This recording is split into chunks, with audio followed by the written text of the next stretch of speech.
I'm going to talk today about storyboarding, when you should do it, when you shouldn't do it, and what it's good for, and a little bit about my process for creating it.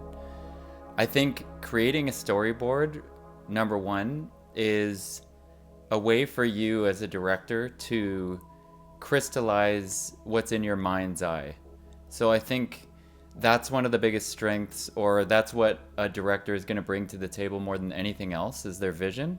And so you need to communicate that with other people. And before you even do that, just drawing a storyboard down is going to solidify that for you. It's going to make your mind's eye, that image, the vision that you have, stronger. So I think it's worth doing if you're doing any kind of commercial work or narrative work, or even branded content or documentary if there's some kind of reenactment. But right there, we're entering the world of narrative. If you're doing a talking head run and gun, there isn't really any reason to do storyboards. You may have a reference image or series of images you can distribute, and that'll be enough for you. Maybe there's a product shot or there's something very specific you need. But again, that would be either a reference image or just a single storyboard, which isn't the real point of a storyboard. Is to tell a story. Like, you're going from one thing to another thing. So the sequence in some ways is just as important as each individual image. The other thing I'll say about storyboards before I continue, because I'm going to give two examples. One of a pretty simple shoot, low budget. Most of the stuff I do is going to be medium to low budget. Another one is much more heavy on the narrative, where it was shared wider.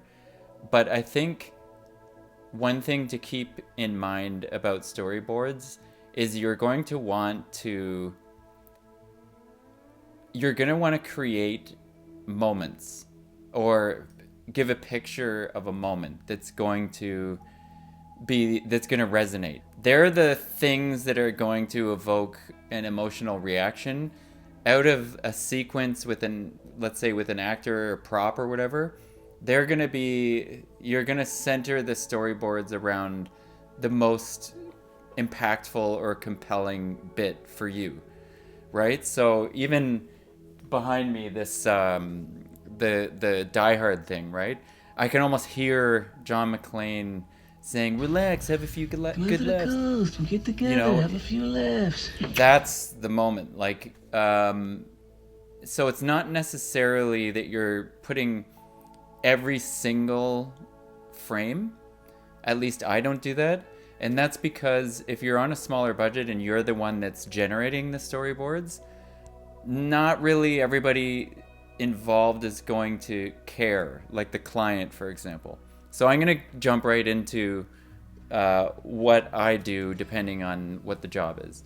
So in this first one, I just hand drew it, and that was enough. It was not client facing, and really what I needed to do is communicate, and just so that I would have it as well, the motion. So I had a person speaking directly to camera, and they had a few actions that they had to execute, and I basically had a shot list with their script, but there was some VFX, and I wanted to, with the storyboards, basically just show the transition from one state to the next with that person. And then I had a VFX shot with the iris, like the eyeball, and to me that was important to get down on paper, and I could communicate that to my small crew, as well as just a reminder myself about the framing and where I'm going, and have it in order. So along with the storyboard, obviously you're always going to have a script and a shot list too. But if I'm just doing basic coverage, I might just show a wide shot of, let's say, two characters, a medium shot of each character, and then I'll just have a note that I'm doing close-ups as well. So for that shoot, for me, it was more about the motion of the performance relative to the camera, and the motion of the camera itself, and integrating this stuff into the VFX shots. So I just drew it and that was enough. This next example is a client-facing example, and I think there's a big difference there because you're not just having the storyboards as a tool for communicating to other crew and creatives. It's also so that the client can sort of see the story from one frame to the next. And as a result of that, because it's client-facing, it's going to have to look a little bit better. So what I do is I just go into Canva and I have a template for my shots, and then I'll just put in the images. And for me, I want to keep it simple. I don't want it detailed. If there's no budget for somebody to draw it, which there really won't be unless you're at a much, much higher budget level, I end up using Bing. And keep it simple. I want it like marker drawn, line drawing, black and white, classic storyboard stuff. It doesn't have to look amazing, but it just looks clean and professional, and that's good enough to show the client. And I've found that they're more than happy to see that. Also, in this case, a really interesting side note about storyboards is after you create them and you're the one generating them, by the time you're on shoot day, you probably aren't going to necessarily look at them in any kind of intense way, maybe a couple of them. But a really interesting thing happens is when your project is completely finished and it's all said and done, you can look at the video and then look at your storyboards. And it's actually pretty amazing how closely a lot of these shots will match up. On one hand, on another hand, it's not because it was in here. But the closer you can get your final product to what was in your mind's eye, that's the skill of a director, right? So if you feel like you're watching something back and it's like eerily matching your storyboards, you've probably done a good job. And I think that's what I said at the beginning was strengthening your mind's eye, your vision, just by creating the storyboards in the first place is usually a good idea because it's going to make it easier to communicate, especially since you've artistically, whether it was generated or you actually drew it with your hand, you're going to be able to communicate it a little better just because you've put more focus and time on capturing what you want to capture from your brain onto a piece of paper. Just that process is pretty valuable when you then go on and try to explain it to somebody else. So that's it for storyboards. For me, it's really, like I said, about solidifying your mind's eye and communicating that with crew.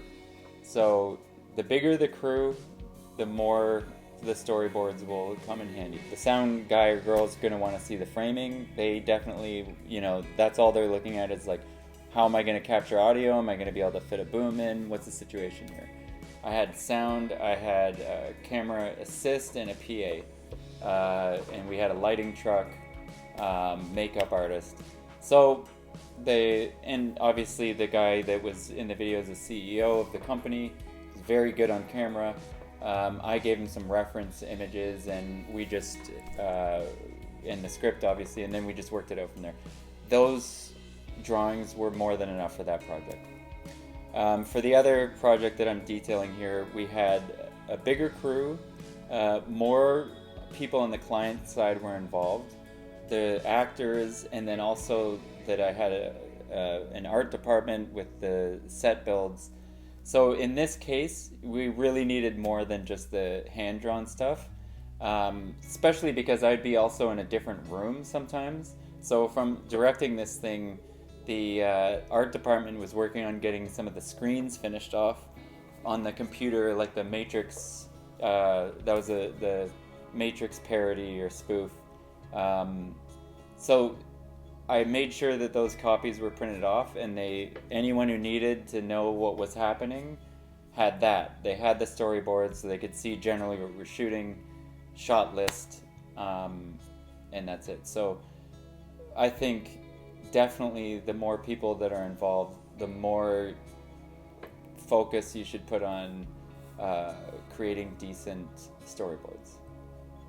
So that's it for today. I'm going to have more videos on things I've encountered directing and just being a filmmaker in general that I've found useful. And you guys can let me know in the comments what you think. All right, cheers.